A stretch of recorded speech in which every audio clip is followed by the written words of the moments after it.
I have not drank alcohol in about a month and a half. This is the exit. I'm just really thankful to be in the position that I'm in.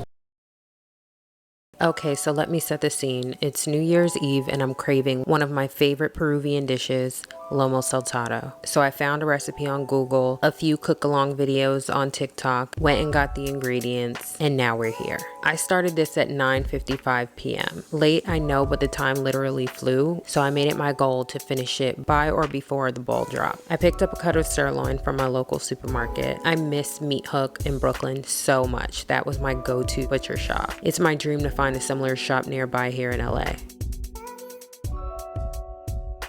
I sliced it into strips as it traditionally is.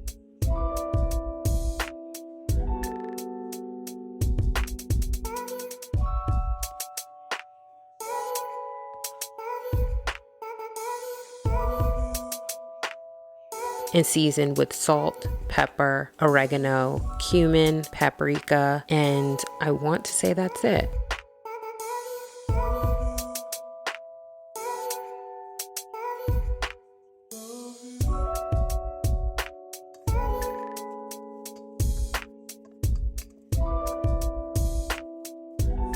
Then we moved on to our potatoes, which I proceeded to peel and slice into wedges and then cut into smaller French fry-like pieces.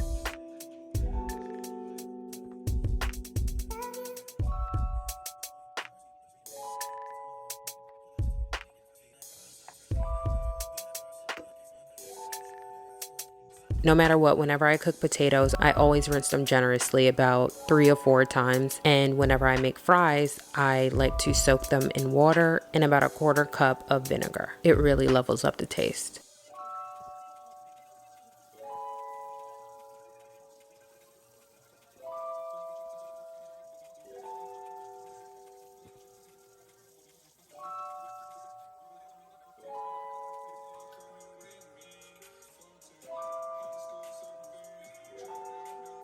I then move on to slicing up the red onion. I remove the core, which is the middle part, we don't need that, and then proceed to slice it into medium-sized strips.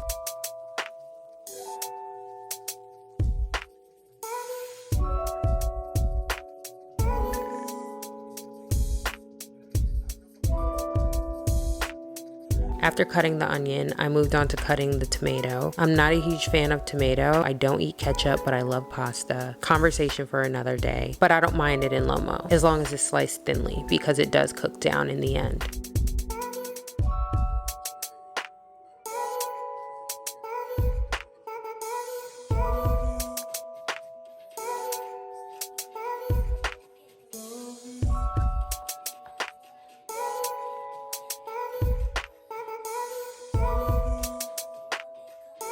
I had already put on some vegetable oil to heat while the fries were soaking. So after I drained and dried them, I popped them in the pot to fry, which I ended up frying in 2 batches. I then put olive oil and about a tablespoon of butter in the pan, let it melt and combine.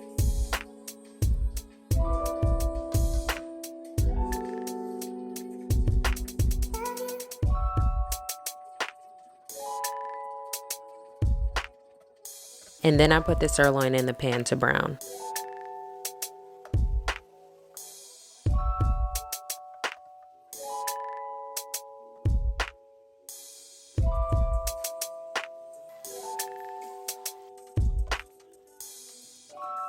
Once it was about halfway done, I removed it from the pan and put the onions in the same pan. You want to cook them down until they are almost translucent, and while that was going, I moved on to making the sauce.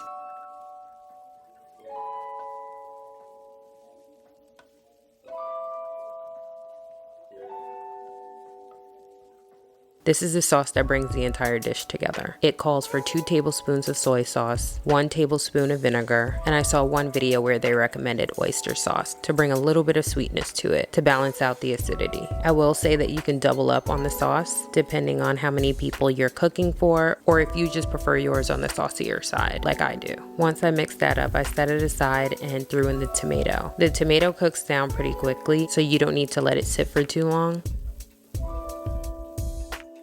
Once it began to soften up a bit is when I added 1 chopped garlic clove.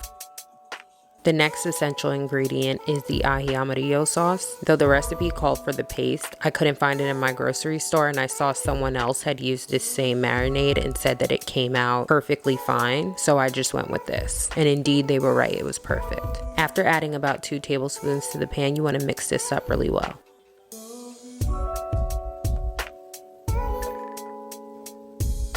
Once I felt like everything was fully incorporated, I added back in the sirloin. And this you want to do on low heat. You mix everything well, and then you add the sauce on top.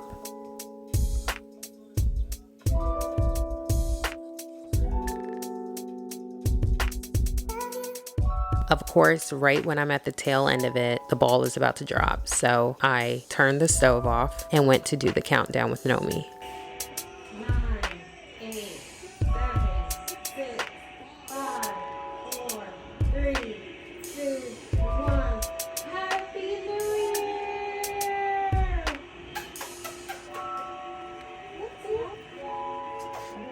Once that was over, I turned the stove back on low and added the French fries.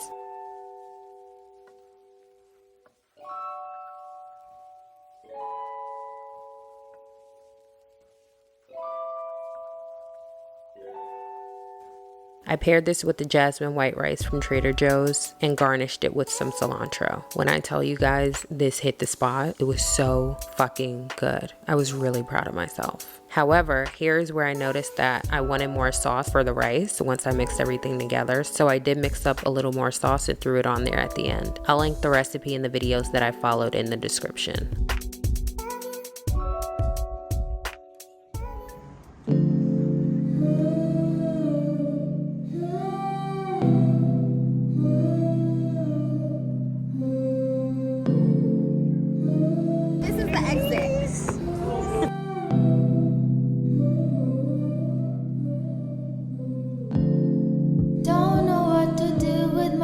How do I forget this? Act like nothing ever happened. I don't understand this. Feeling so unsure about it. I tell myself I've got it figured out. But it's you. You're the reason why. You're the reason that I cry, and now you wonder why. And lately I've been thinking that it could be so.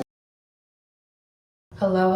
This is the first video of 2023, so Happy New Year. I took 2 weeks off from posting and I'm here cleaning up my bathroom, so I figure I would take this time to catch up with you guys. What have I been up to? I've been busy with 2 freelance projects, been busy with my own projects, being more consistent in the gym, but I started that towards the tail end of 2022 because I knew that I already wanted to be in some sort of routine by the new year. So I've been consistent in the gym, consistent with my water intake because I've never really been that good with that and kind of have to be.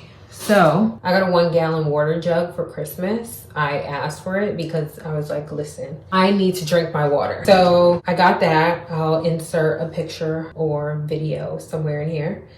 And I love it. I love it so much. Ever since I've started drinking the entire half gallon, it's a half gallon water jug. And ever since I started drinking it daily, I haven't been having to worry about bloating as much as I used to. It's very rare. I've been going to bed earlier. I don't know if that has anything to do with it, but it's really helped with my sleeping patterns. Something else that I've done is I have not drank alcohol in about a month and a half. So every time I've gone out, I've ordered a mocktail. It's sort of become second habit. It's not until I moved here that I started drinking way more than I did when I was living in New York.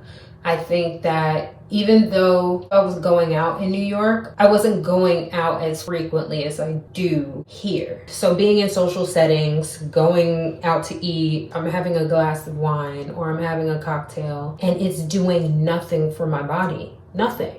So I decided to cut it out around Thanksgiving, and yeah, I haven't looked back. I haven't missed it. I've actually enjoyed exploring non-alcoholic beverages when I'm out. So I'll typically tell the waiter or bartender, like, surprise me. They'll ask me what flavors I like, citrus, floral, or sweet. bitter, and I'm just like sweet but surprised me. So yeah, it's been really interesting and really fun. I like it a lot. Don't get me wrong, I'm having friends and family come in to visit over the next few months, so I'm gonna have a drink or two for sure, more than two, but I'm gonna limit it because I know we'll pregame somewhere and then go to the main event or the main course, and I will have a drink for one and a mocktail for the other. I've decided, or that's the way I've mapped it out in my head.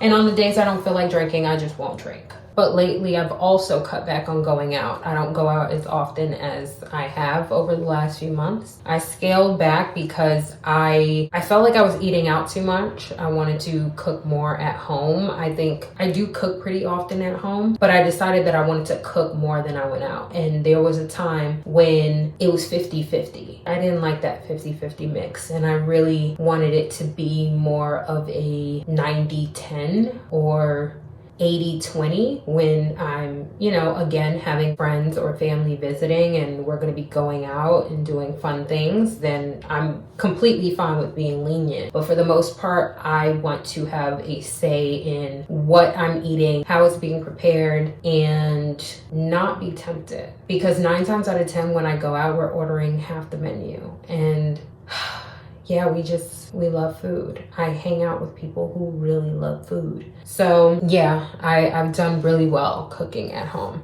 I've just gotten really intentional over the last month or so in preparation for the new year. I spoke a bit about it in my last video, but I tend to get into that zone right before the new year or right before the Christmas holiday. Overall, I spent the last month or so just getting clear about the things that I want to prioritize and accomplish in the new year. And I'm at this space in my life, and I've arrived here years ago, about 2 or 3 years ago now. But I arrived at the place in my life where I value time more than money. So I'm fine with taking a pay cut or not making what I previously made if I'm doing the things that I want to do. I've been labeled an autodidact of sorts by friends, and there's a lot of skill sets that I acquired over the years and over the course of my career, and picking up new hobbies and doing research out of curiosity and going down a rabbit hole.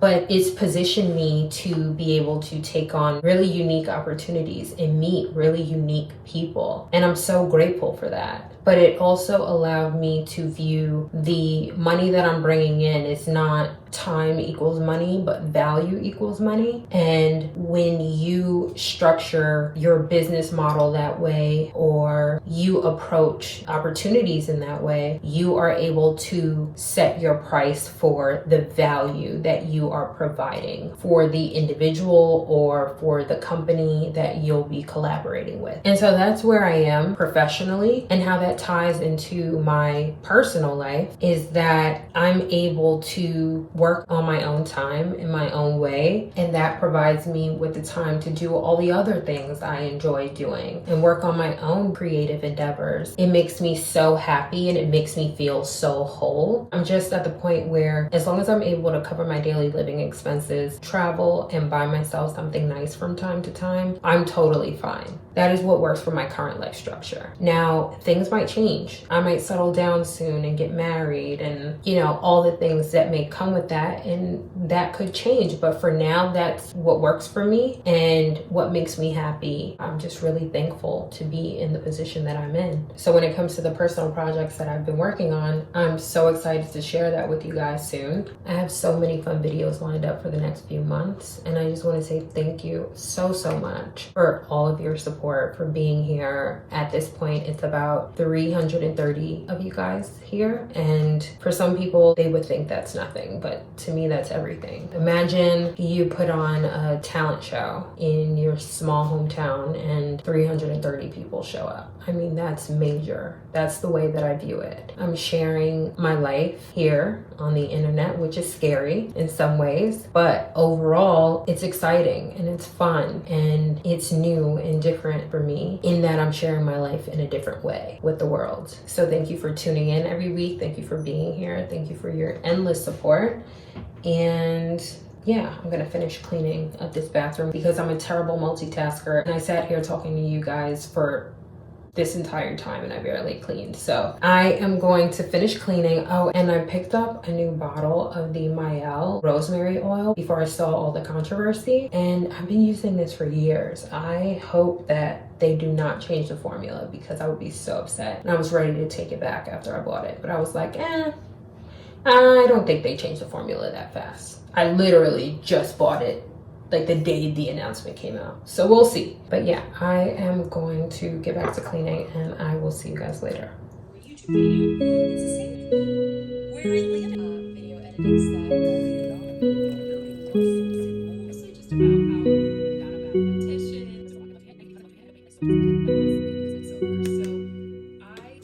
Can you tell me that I'm on your mind? Want this right? I still want you. I still need to hear your thoughts. Feel so small. I want this right.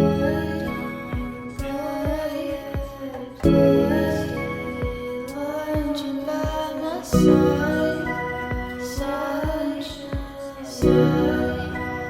and I'm terrified. I'll try to make you change your mind.